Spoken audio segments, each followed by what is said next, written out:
Hey there, BQuanchi here, back at again doing another kind of slideshow type reaction video. I've been calling these React-A-Cles because it's pretty much stuff I find online, like this listicles, articles. Usually the websites that are full of ads and redirect you to stuff, so I check these articles so you don't have to. So kind of more reaction content. I put like links in the description below where you can like catch my other ones. Let me know any feedback as well. Just kind of throwing spaghetti at the walls and see what clicks, what doesn't. And the best way to support me in the channel is to like, comment, and subscribe. YouTube, Twitter, Twitch are the three main ones that I'm on. I do a lot of gaming stuff besides these, but kind of mixing things up and just different ways to kind of have a little variety on the channel. So I can see this one is a slideshow focused on Disney fan theories. Some of them may be bad, some of them decent, and kind of like my commentary on them as well. So let's get to it with their slideshow. So the first one is comparing Robin Hood and Zootopia, and that they share the same universe. It says King Richard is a lion, but not in the same way as Mufasa is. And Robin Hood is definitely a fox, but in the same way that Todd from but yeah, I'm going to tripping over my words, kind of reading through it. So, and say like in both movies, they are humans. They wear clothes and do jobs like people. So the theory is that it's the same universe. First, we see other Disney movies like The Lion King, The Lion X Different, or The Fox and Hound, and all that. So it's kind of like comparing like not how every Disney movie plays by the same rules, but you have these two movies where they kind of anthropomorphic, they wear clothes, have jobs. Of course, Robin Hood being much older time setting than Zootopia, so I can see this kind of making sense. It just kind of looks a little jarring just because it came out at different times. You have 2D animation with 3D animation, but the theory is that the same universe that Utopia evolved from the universe as the Robin Hood. Even though that's a public domain with Robin Hood, that wasn't Disney original. This Fox version of him is, but I think this kind of holds some merit to it. And the next theory is that Belle and Beast's granddaughter is Jane from Tarzan. And the thing about the theory is it's saying that how Jane understands Tarzan, so she must be fluent in Beast, like her grandmother, and also that they kind of resemble each other as well. Like Belle compelled to Jane, um, but this seems very off. I think it has a lot of holes in this theory as well. I think they also kind of joke because it's the little Easter egg of the teapot set, the tea set from Beauty and the Beast and Tarzan. But Beauty and the Beast takes place in France, so and I believe Jane is like from England or English and stuff like that. So you have that big difference in like nationality, even though from this theory it's like two generations and all that. But I always felt like in Tarzan, Jane was teaching Tarzan English. It was more like he was learning English versus her learning quote unquote beast. I don't see her really interacting with the other animals. It's been a long time. They also like beast, never really like spoken beast, I guess.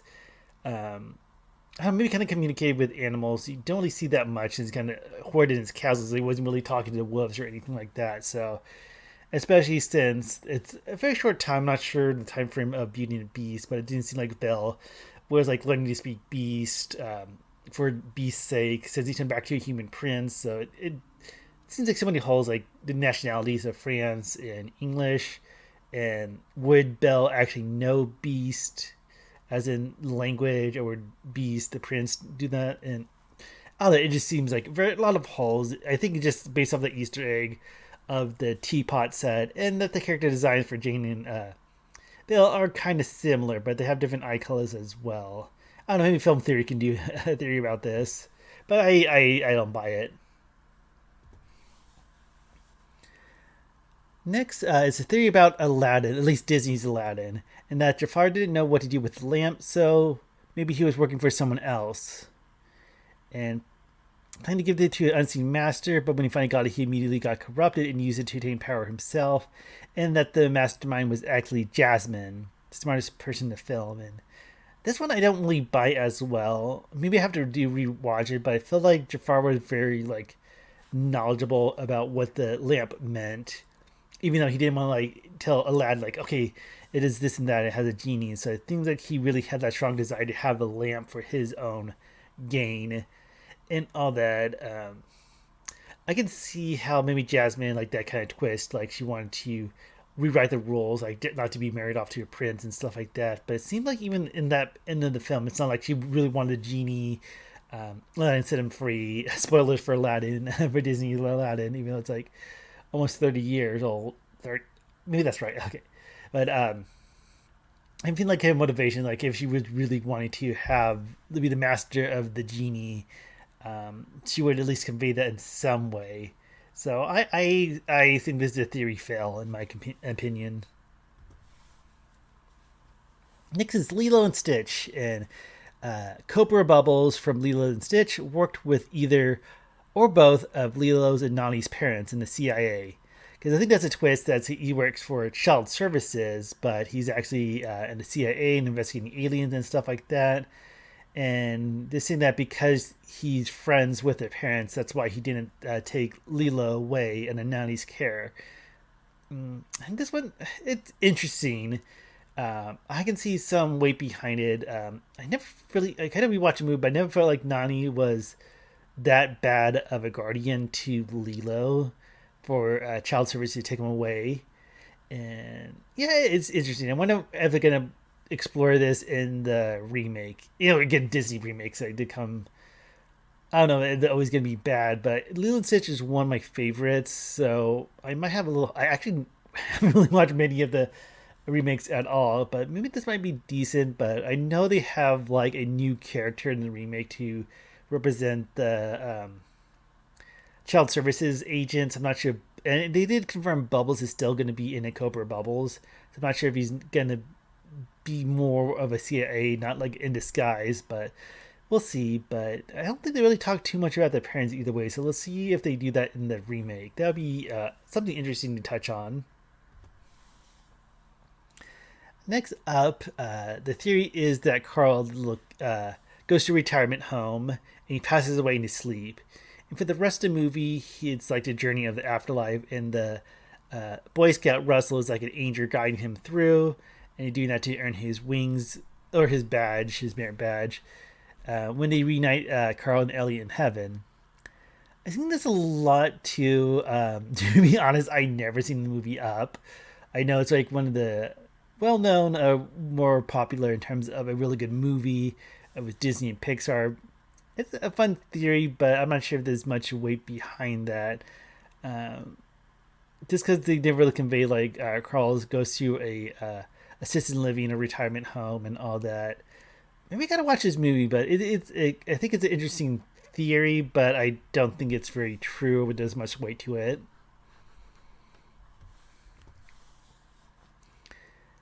Okay, next one. Back to I got a couple more Beauty and the Beast ones, but this saying that the little boy Chip is actually Beast's son, and Mrs. Potts adopted him to cover it up. So I'm not sure if there's like a theory of a weird affair.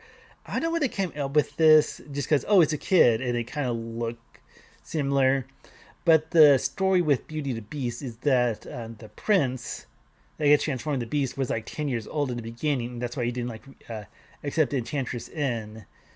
So, and there's even a theory like you see a painting of him as an adult, but he was transformed into a Beast as a kid, so he wouldn't have any like paintings or images of him as an adult. So there are the holes in that theory, but I don't know who came up with this, but it seems kind of like pointless. Like, what would the benefit be if Beast had a secret son and all that? Especially like you see kind of more family resemblance with Mrs. Potts and Chip and all that, but I like lame theory in my opinion. Next, this is the theory about Toy Story. It's about the character Sid, the neighbor, who this like destroys toys and like rebuilds them and kind of messes with toys. And then there's that scene when he kind of freaks out when he finds out toys are alive.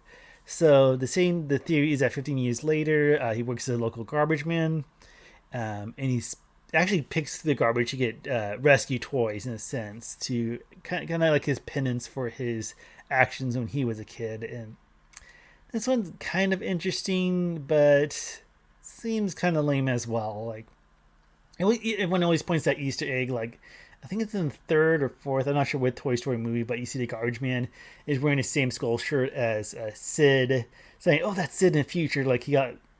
Even some people kind of like put it in a way like, "Oh, he's a garbage man now." Like they ruined his life, and like it's sanitation work. It's important as well. Um, but I don't know if he would really like be that life changing with that little event. Like maybe just. I think for the most part, he would probably just think that he went crazy for a moment or had like a psychosis or something, and we went through therapy. But I don't think him like making huge life changes just because Woody talked to him while he was about to grill him or something like that. It's been a while since I've seen these movies. Next one is Snow White, and the theory is that she's actually dead, and that the Prince Charming, is it Prince Charming? I forget. It gets a little generic with the older Disney films, but the prince was pretty much death itself, and he took Snow White away and it rode off into a castle in the clouds. So I think they're just saying that the imagery is more of a metaphor for going to the afterlife. Kind of makes sense. I'm not sure why with that little coffin that the I guess you can call that coffin even though it's kind of like glass, or is that glass? I think it's glass. But what if she just like suffocated in there? Like they didn't know she could have been vibed. Seems kind of convoluted as well. Like a poison apple, like why not just poison and kill her? Um, but yeah, the thing that the theory is that she's actually dead and that she was like taken to the afterlife, with the prince being kind of like um, the symbol of death, guiding her way to the next life. Kind of interesting one. I think this holds weight a little bit more. At least is more interesting. I think Disney did what Disney usually does. I think they made like a sequel or follow ups when it comes to some of these older animated movies. But I kind of like this one a little bit more. And I think this is the last Beauty and the Beast theory. And the theory is that Gaston is actually gay, and that he pursues Belle in a way to prove his masculinity. They can see like, oh yeah, I'm after this prize woman, and he knows that she's always going to reject her. So that's the thing, that she's never going to give in to his advances. And he can still act like a man's man and overcompensates and all that. But I don't know if this one really holds much weight either, because there's like other women in the movie as well. I didn't even see the remake too. Again, remakes I kind of avoid them as well. Because what was it, like his friend? I forget his name. It's supposed to be gay as well, but it's saying that he just uses this as a cover up so he can like be a man's man, quote unquote, whatever you want to make of that when it comes to theories in Disney and all that. But I guess the theory is that he doesn't really want Belle, but he pursues it. But especially in the movie, like how the events play out near the end, like he actually dies trying to get her back. At least I think it's more the machismo, like trying to take down the beast than anything else. But kind of having Belle as his motivation, like if that was the case, I'll be like, fuck that bitch. I'm gonna be gay and be gay over there and all that. But an interesting one, but one I don't think there's much weight to it. I think this is the last one for the video, and I haven't seen too much of the Cars movie, but it says it takes place in the future, even beyond Wall-E, and that the human race has been completely wiped out, and that the cars gain full sentient, so they're very futuristic, and that the AI adopted personalities from previous owners and stuff like that. So that kind of makes sense. But then why? Well, if they are cars, like they would still that would explain why they still have doors and stuff like that.